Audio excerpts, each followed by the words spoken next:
Hello, and welcome to another episode of Global SPM Business Talk. Today, we are pleased to welcome Mr. Guillermo Vera as our guest speaker.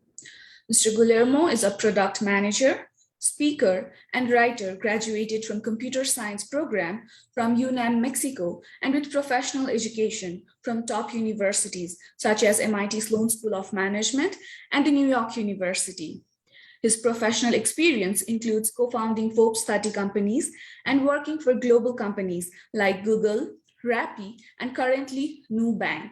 He is also passionate about blockchain and emerging technologies, having a book published on the topic. So without any delay, let's welcome our speaker, Mr. Guillermo Vera. Mr. Guillermo, the floor is all yours.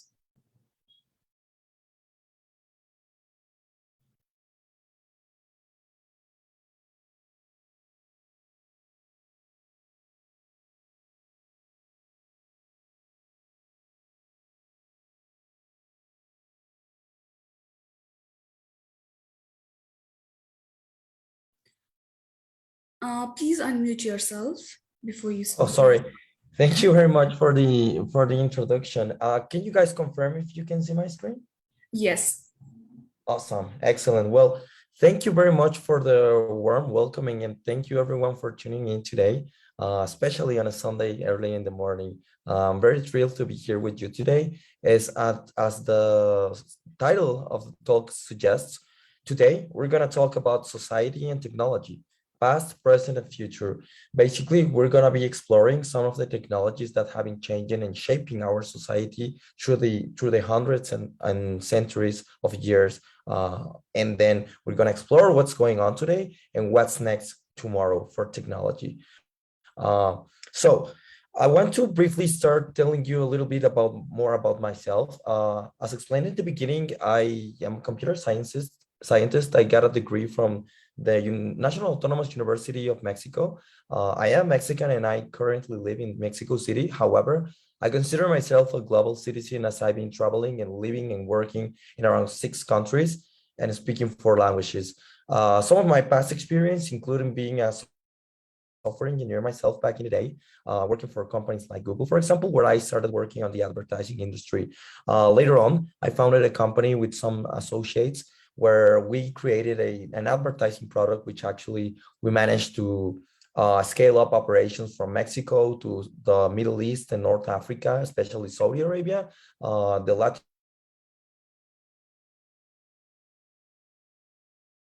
Chile, Mexico, and then North American market, including Canada. So very thrilled to be there. After it, I transitioned to the credit business where I worked for Rappi, which is it's a huge thing here in Latin America. It's the #1 delivery app with several million active users a month, where we launched the credit card product for that company in Mexico, Peru, Colombia, and Brazil.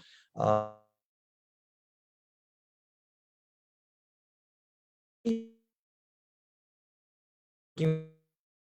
fintech company, which is called it actually is listed on the New York Stock Exchange, and it's a huge thing here. So I'm a product manager myself, meaning that I launched over 50 software projects over the last few years. And so I'm thrilled to talk to you a little bit about my experience on technology today. But yes, today we're not gonna be talking about myself. We're gonna be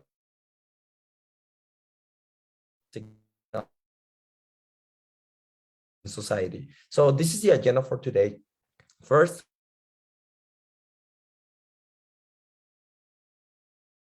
and basically defining what is, if you go, for example, Silicon Valley and areas like that, where innovation is all over the place. So we want to first establish what is innovation, what types of innovations are out there. Then we're going to explore the past for the innovation for the human being. Then we're gonna share a little story, which is funny, but at the same time very interesting, which is called the story of the horse flu, where we will understand how technology has and disrupting technology can shape our society. Then we're going to explore a little bit about the technologies that will change our lives in the next 20 years. And so we're going to close the session with a little Q&A session. Without further more, let me go ahead and start. So we're going to start defining what is innovation people out there can leave some comments on the chat. I would like to hear about what do you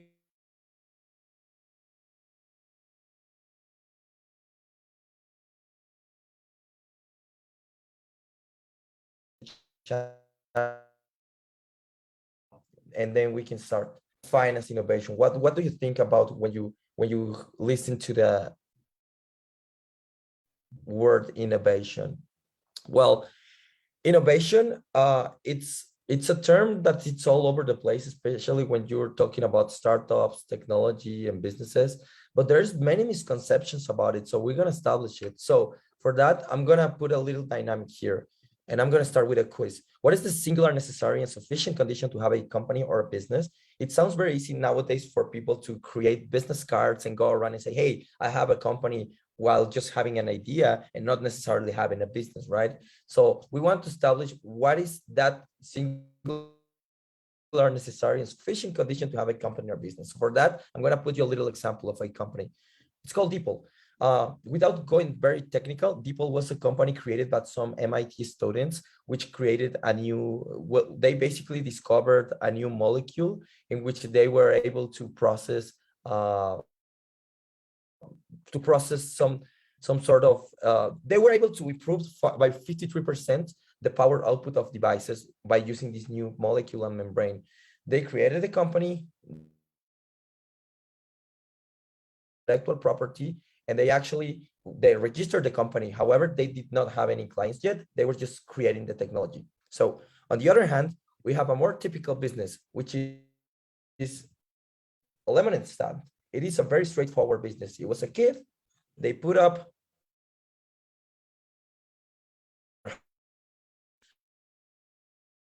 lemonade stand, and basically were selling a one lemonade cup per dollar, and they were making some money, and they have customers. So what is the difference between those two businesses, right? The first one has some innovative technology, which is gonna disrupt probably in the future the industry, or probably create some new opportunities or market.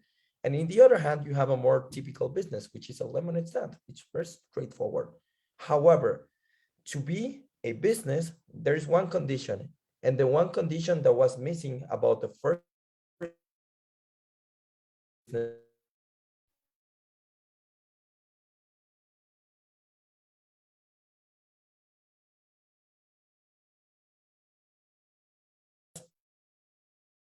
interesting, you can sell it, their lemonade business, and they were thrilling, they were having customers. So that is a more legit business. So remember, whenever we're talking about a company or a business, you need to have a paying customer for you to call yourself a business. So why I'm explaining this in the first hand? Because we term by the combination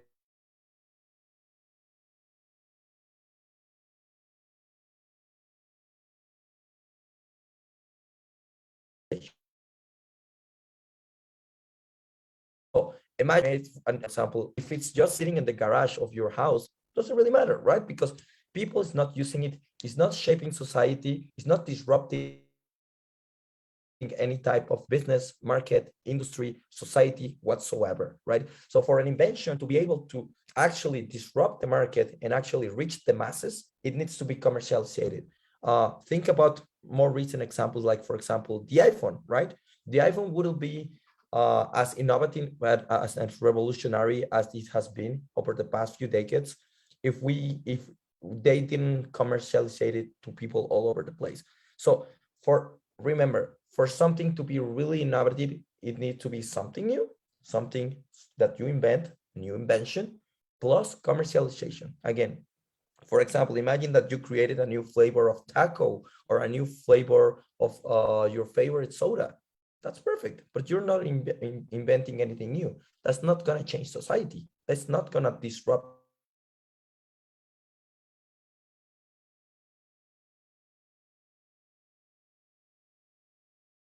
right? So invention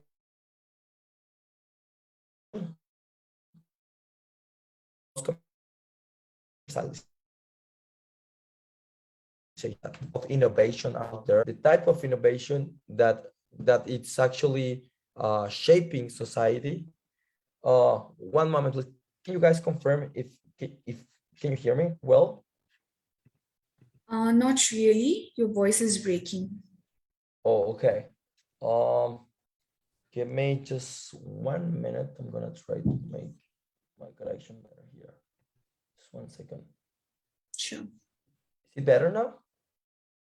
Yes, it seems to be better. Excellent. Excellent.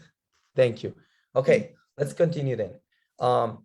So we're going to establish two types of innovation. Number one is disruptive innovation, which is the type of innovation that actually changes and shapes society. The other type of innovation is the small medium innovation, which is most typically to be found in small medium businesses. For example, a restaurant, right? Which is a valid business, a good business, but it's not going to change really anything for society, right?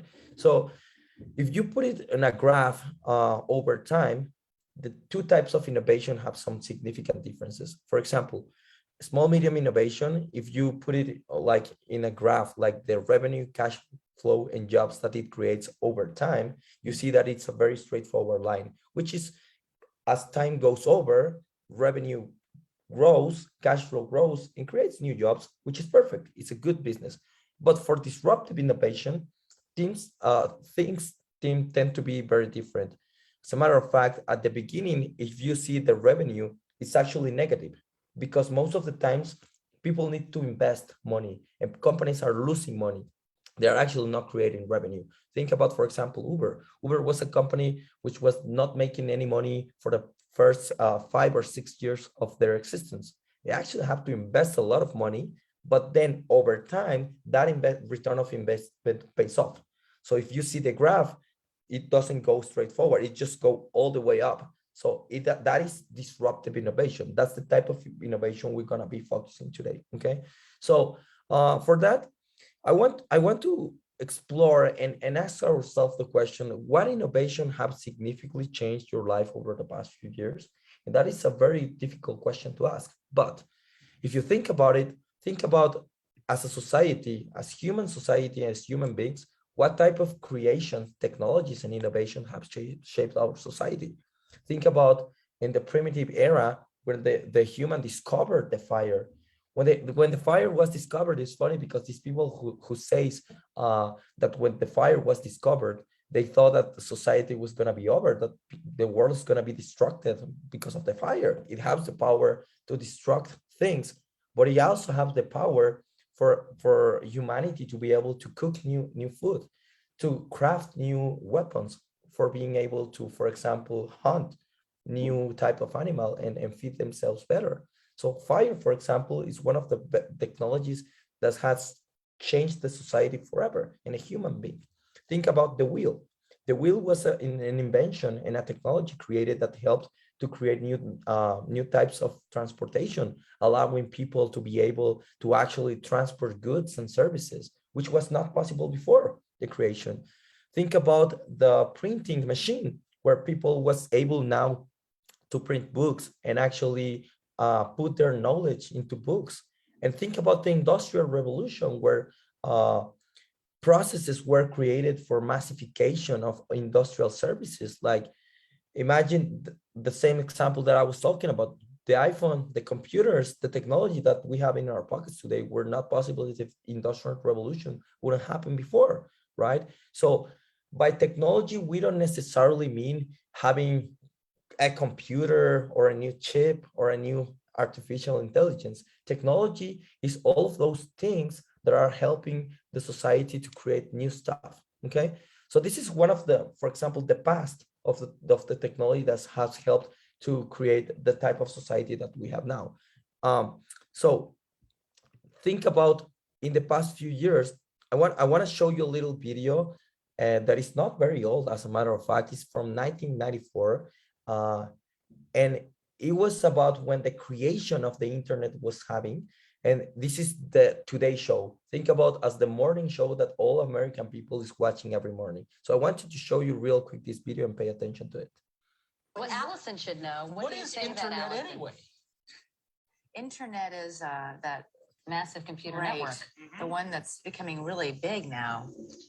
What do you mean? How does one, what do you write to it like mail? No, a lot of people use it and communicate with, I guess they can communicate with NBC writers and producers. Allison, can you explain what internet is? No, she can't say anything in 10 seconds or less. Oh, Allison will be in the studio shortly. What is What it? does it mean? It's a giant computer network made up of started from. Oh, I thought you were going to tell us what this was. It's like We're a looking in the computer dictionary. billboard. It's not in it. It's a computer billboard, but it's Right. nationwide. And it's several universities and everything all joined together. Right. And others can access it. And- Right. And it's getting bigger and bigger all the time. It Just came great. in really handy during the quake. A lot of people, that's how they were communicating out to tell family and loved ones they were okay because all the phone lines were down. I was telling Katie, and I've But been you don't talking. need that. You don't need a phone line to operate internet. No. So imagine this is 27 years in the past, and people were wondering, what is the internet? They had no idea what was coming, right? The internet has came to change completely our lives. Thanks to the internet, we nowadays are able to communicate from one side to the world to another. And 27 years before, this was like science fiction. People was not believing, not understanding what internet was. So as I was realizing and asking myself the question, what is the technology that very recently over the past few years have changed the way we communicate, we interact, and we behave as human beings? I was thinking Well, of Allison should- putting a few examples here. Example number one is the smartphone. It has the ability to have a computer in your pocket in which you will have all the computing power that allows you to make calls from one side of the world to another, to communicate instantly, to have your mobile banking, to order an Uber. That was not possible 20 years before and was not even imaginable. It was like science fiction. Other technology that has changed significantly how we live is the computer. The computer has come to stay. Thanks to the computers, to the internet, and to all of this innovative technology, we are able to communicate right now over the internet, over a video call from one side of the world to another. Think about social networks. Social networks have enabled even revolutions for countries, for entire countries. As a matter of fact, in the year 2012, I believe, Egypt faced a huge revolution that was mostly organized by people over Facebook. Think about the president elections of the United States on 2012, where Donald Trump was elected. Mostly was influenced by social networks. They actually hired a company which used artificial intelligence data to determine how likely a person was to be likely to vote or not to Donald Trump based on their social behavior. Thanks to that, and there's many studies about it, they were able to win the election. So thanks to this communication network and computers and internet, smartphones, we're having the life that we have today. Otherwise, it will be not possible. So this is the present of technology. We explored a little bit of the past, explored a little bit of the present. Now I want to talk about the future. But for that, we want to ask ourselves the question, where are we now in terms of innovation? What technology will change your life during the next years? As the internet did, and you didn't even notice, as the computer did, as the smartphone did, as the fire did in its moment, as the wheel did in its moment, what will be in 20, 30 years the society like thanks to technology? I'm gonna spend a few minutes explaining, but before, I'm gonna tell you a little story. And it's called The Story of the Horse Poo. So as I was introducing myself at the beginning, you might remember that I did study in the New York University in New York City. That was back in the day, in 2018. And I wanted to put this picture of New York because it's famous worldwide because of their so huge skyscrapers all over the place. And as I was walking by the city and living there and studying there, I always wondered, why does the city have so big skyscrapers and so many big buildings? Was it like that since the very beginning? Was it by design? Someone had the idea to just build skyscrapers and that was it? It had to have an explanation. So when I was studying there, I actually studied in the New York Tandem School of Business, and I met this guy, which was the chief editor of TechCrunch. TechCrunch is a magazine of technology, which is like the Forbes of technology, and it's been leading the technology industry in the magazines industry for years and years. This guy has been working in TechCrunch for over 20 years. So imagine he has seen many different companies, technologies rise, fall, innovate, fail, and so on. And he has seen every type of technology out there. So as I was talking with him, he introduced me to this story, which is the story of the horse bow. And so this is the one that I'm going to tell you about. So for us to understand it, we want to go back in the past more than 100 years. So this is New York City, 2018. Now let's take a look on how New York City looked like in the 1900s. So I want you to take a little look at this picture, because you see it's a city, there is buildings, there is mostly people walking over. But as you can see over here, for example, there is horses, and horses were the main way of transportation for people during that era. People used to transfer goods and offer services, transportation services using horses. Horses were the main transportation medium. And so society had a problem with horses, as effective as they were.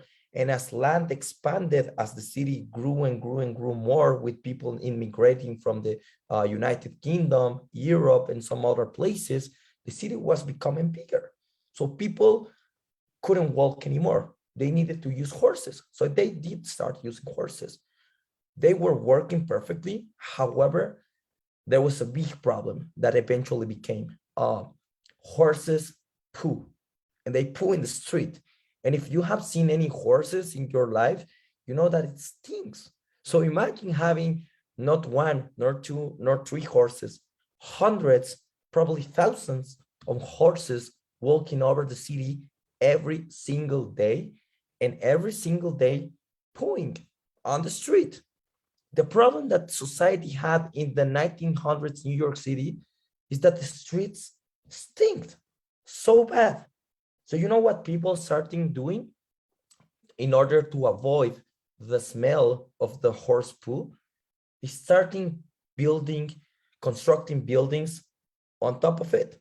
So they were going higher and higher and higher and higher and higher. Usually poor people and the less wealthy people used to live in the down part of the buildings, because it was cheaper for them to rent an apartment, because the stink was more visible, more notable there. So for people to be able to avoid the smell, they were wanting to live in the highest floors of a building, right? So they could avoid the smell. So wealthy people will live in the top of the buildings, right? Just as they do today, right? The bankers in Wall Street are in the top of these big buildings, and the same. So this is the reason that actually New York City and probably many other cities in the world have some big buildings. So the problem was there, and people knew that they needed to do something. The government knew that they needed to do something. Society knew they needed to do something. They couldn't take it anymore.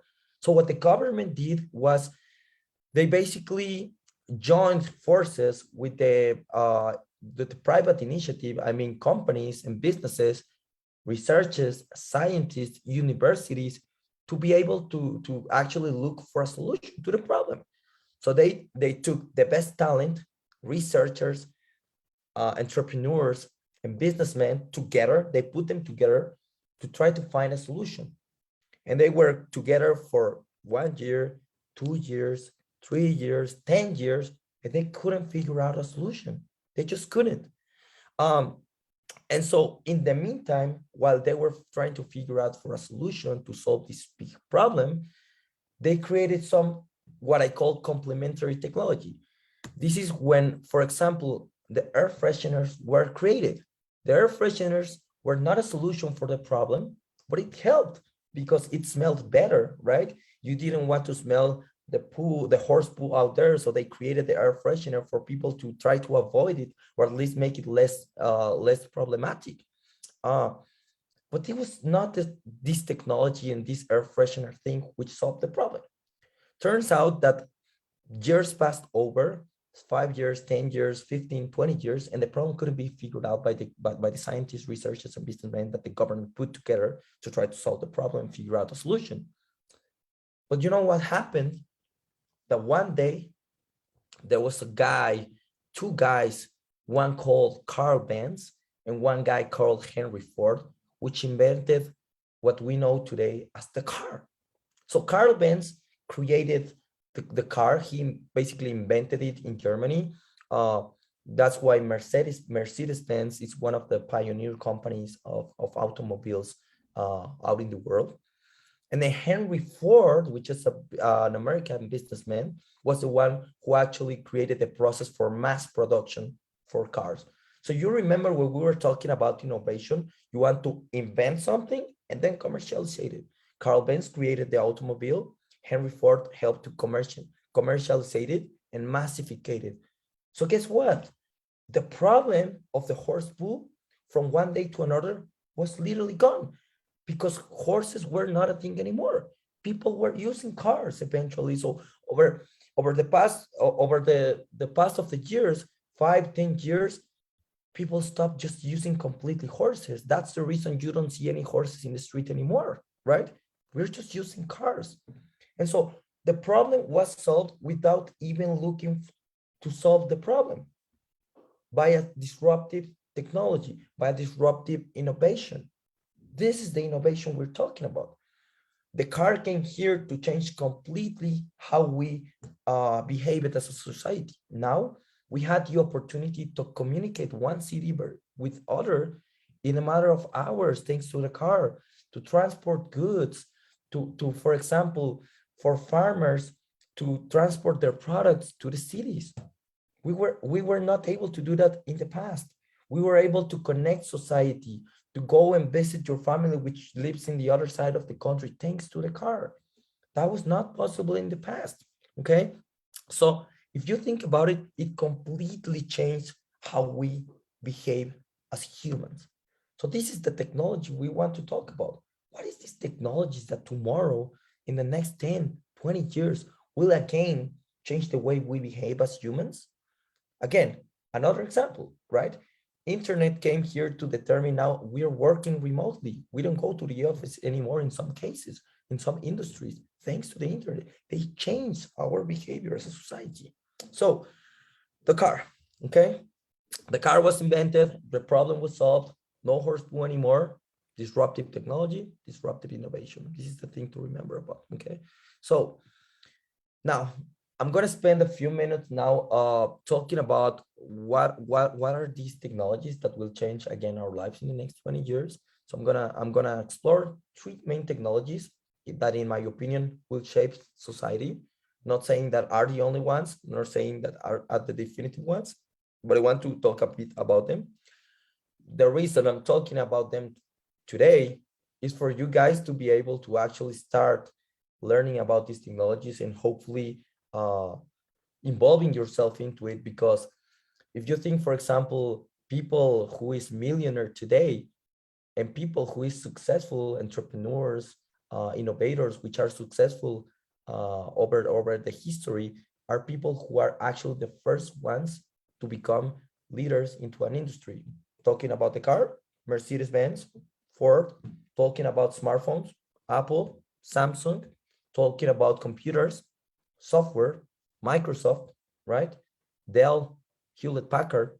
So usually the first ones who disrupt into a business, into an emerging industry, are the ones who are the most successful. So I want to talk about these 3 technologies today for you guys to actually start learning about them and take them seriously. So hopefully from this forum, probably some of the best innovators of the next few decades will become. So technology number 1, quantum computer.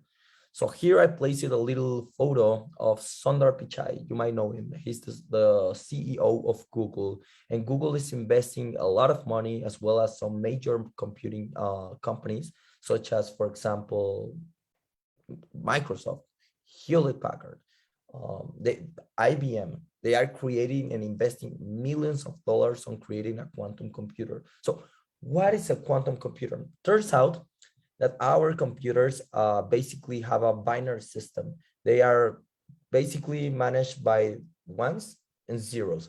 That means that we have limited computer power determined by the number of calculations that can be made with ones and zeros. It turns out with the current infrastructure that we have, we only are limited to some processing power that eventually will come to a top, to a threshold that couldn't be surpassed anymore. The reason that your password on Facebook or on Instagram is unbreakable today is because of this computing power.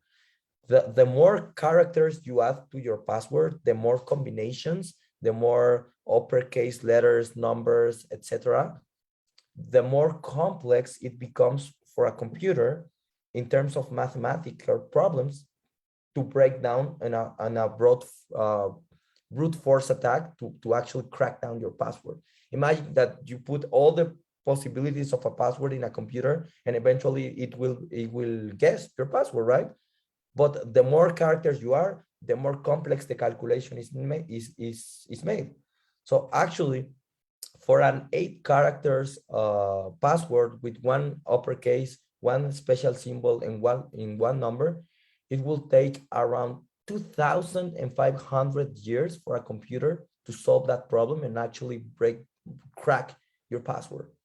This is the reason. The reason for this basically is because of this limited power that the computers that we have today have. Okay, so we have a threshold. That is the only reason your password works, no other reason. So quantum computing is a new paradigm of computation, which actually allows to make 20,000 times more faster calculations than the current infrastructure that we have.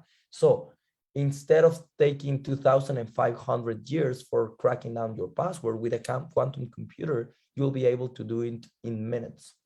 Imagine the power that could be unblocked by this type of computing is huge. So this is the reason people is investing millions of dollars in this technology. Imagine the applications, for example, in terms of science and simulation. Imagine having a computer in which you can simulate, for example, the conditions of Earth 2,000 years ago, or 3,000 years ago, where the humans probably were not here even. With the creation of the universe, with the Big Bang. Imagine being able to simulate that in a computer. In order to do that, you need to have many variables, like the chemical elements that were in the environment, for example. And so these many variables make a really complex problem that cannot be solved with a current computer.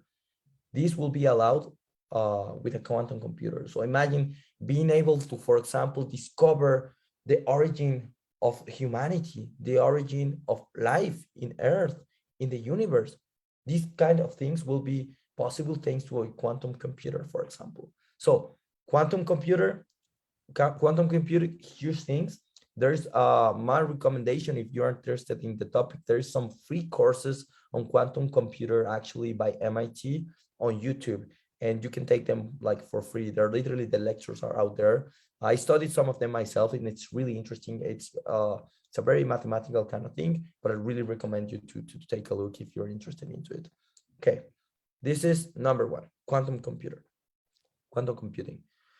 Number 2, artificial intelligence, and I'm gonna play a little video that is really fun.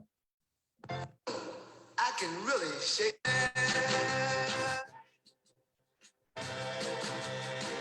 Watch me now.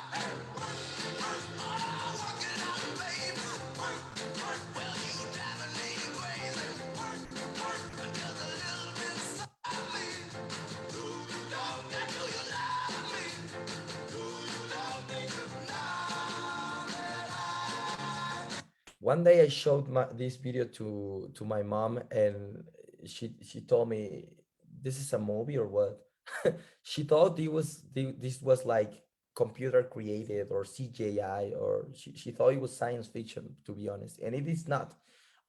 What you're seeing in the screen are some robots created by a company called Boston Dynamics.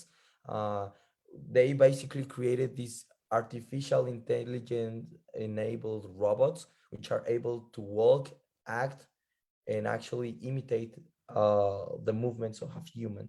To be able to do that, it's really complex. It needs many, many, many artificial intelligence calculations. So the reason I'm putting this video is to show you the power of artificial intelligence. The some of, I place it here some ideas on some use cases that I think that artificial intelligence is gonna play a key role over the next few years. The number one is precisely robotics. Thanks to artificial intelligence, we now are able to create robots and software which are able to actually act and behave as a human. So in the future, many tasks that are very likely for humans not to like will be done by robots, and many jobs will be replaced by robots.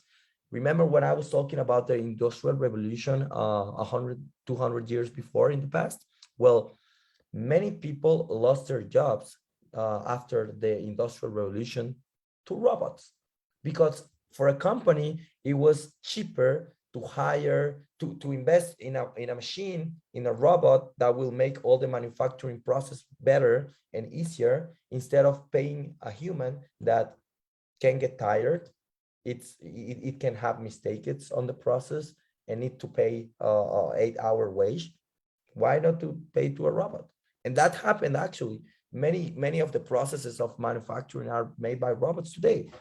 The water, the bottled water that you drink every day, all the packaging process is made by a robot. So in the next years, many people will continue losing their jobs thanks to robots, which are AI enabled. There's actually, if you look at it there in Japan, there is a hotel which is 100% operated by robots. Like there's no single human in the hotel, but robots. You can take a look at it if you're interested. You can take a look at Robot Hotel Japan in YouTube, and you'll be able to see it. So robotics is one of the fields that as artificial intelligence will play a key role. Decision making is another interesting topic.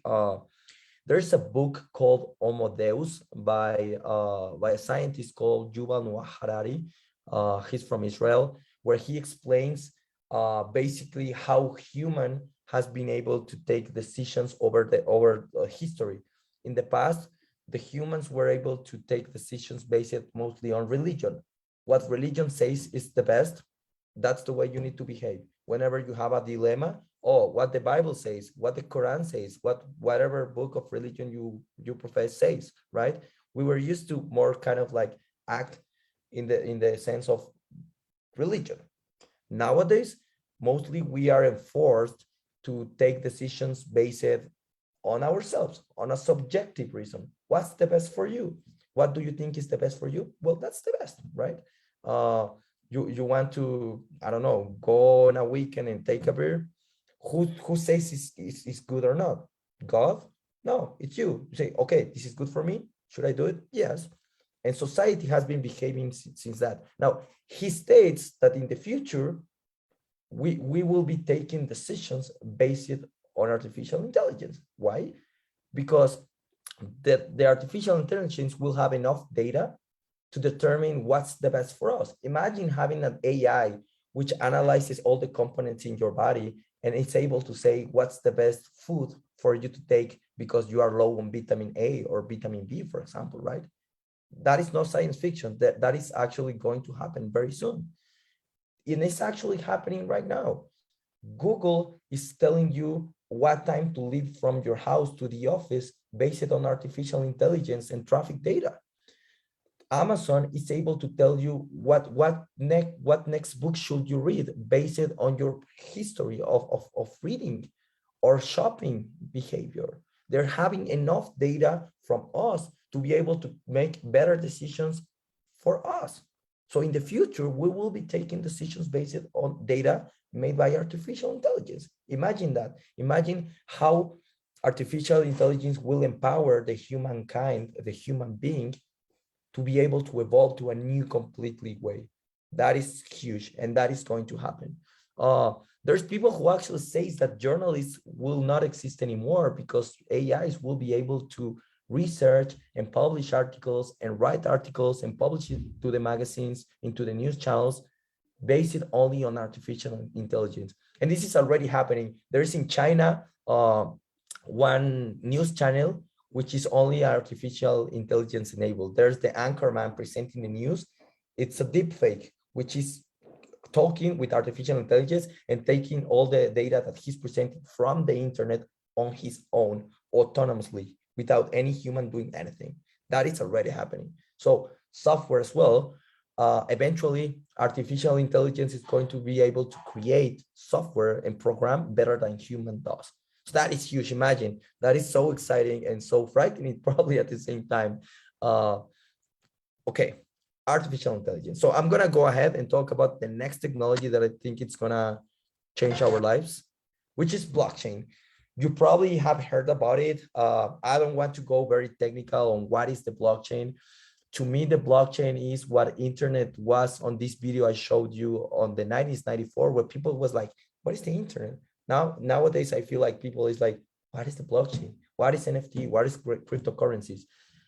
I won't go very technical, but it's basically a new way to interact, for transactions to interact, having a public ledger that will record every transaction and make it public for everyone. So nothing can be changed. I definitely recommend you to watch some documentaries on blockchain. There is one which is very good. It's called Cryptopia. You can find it on YouTube or Amazon Prime. It explains very good what a blockchain is. But I want to talk about some use cases that are actually happening right now thanks to blockchain technology. Think about how internet as a platform enable things like, for example, mobile banking, social networks, peer-to-peer messaging. If you see, internet was a platform that enabled new products, services to be created. Blockchain, it's a new platform that will allow new products, new technologies, new innovations to be created using this innovative technology. Some of the use cases that are already out there and you can use is the cryptocurrencies. The cryptocurrencies, I think, have the power to change our society and our economic system. Nowadays, we live in an economic system which is mostly led by banks and governments, central banks, central governments, which are basically deciding how much money to supply and put it in circulation for people to spend. That's why things like inflation exist. But cryptocurrencies have the power to actually give that power back to people and not putting it in the hands of banks or big corporations. So that is why Bitcoin is a huge thing. If you see the price of Bitcoin 10 years before in the past, and you see the price now, this is why it's going up. And it will continue for sure be going up. There's actually countries like El Salvador, which are actually taking now Bitcoin as their legal currency right now. They're creating a Bitcoin city actually. So a lot of things happening. Another big project is called Ethereum, and there's thousands of coins that you can take a look if you're into cryptocurrencies. But I definitely think this has the power and will eventually have the power and will do to change our economic system. The second use case I'm going to talk about is NFTs. NFTs stands for non-fungible tokens. There's a huge hype going on right now on NFTs where people is buying digital art. And basically an NFT, it's a way to own something digitally. Like if you think about it, for example, an image, a PNG image that you can find in the internet, you can just replicate it thousands and copy paste thousands and thousands of time, and you can just save it in your computer and no one is really the owner. NFT is a technology which allows people to have ownership over digital goods. You think about it like the reason your house is your house is because you can demonstrate you are the owner of it. You have the property, you have the rights of it, right? Now imagine being able to own something on the digital world, owning, for example, a piece of art, owning, I don't know, like a book, and being able to actually earn money from it every time it's distributed. Think about like all the applications. Thinking about that, there's a huge hype also going on the metaverse. That is, it's probably going to happen. Me personally, I don't think it's gonna be like a huge thing, but if it does, and I'm mistaken, like in the future, imagine being in the metaverse and owning a property on the metaverse. Well, that will be an NFT. Imagine owning your clothes, that will be an NFT. Imagine owning money, that will be an NFT. Okay, so that's the reason NFTs, apart from all the hype that is going on right now, or digital art, I think NFT have the power to actually be a really innovation driver. Now people is talking about Web 3.0. It's a concept I like because it's talking about the evolution of the internet. There's people saying there's people saying that the first phase of the internet was the Web 1.0, was the internet where you had static pages like Wikipedia, for example, in which no dynamic data, no interaction, no content creation was happening, just static data there. And it's true. Then the Web 2.0 is the web that we are experiencing right now, in which we have, for example, Facebook, Instagram, and we are able to share content and like upload content, download it, distribute it between peers and actually interact like networks. But at the end of the day, there's people, for example, Facebook, who's owning that data. They are the owners of your data. They own the platform. So you are under their kind of like terms, right?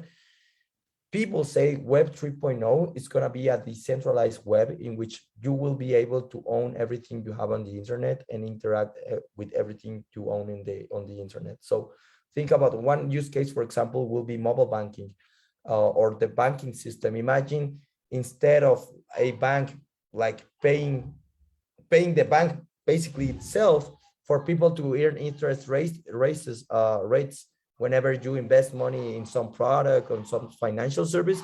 Instead of that, imagine you being able to earn that interest that the bank in right nowadays is like earning, you earning that money thanks to the decentralized web.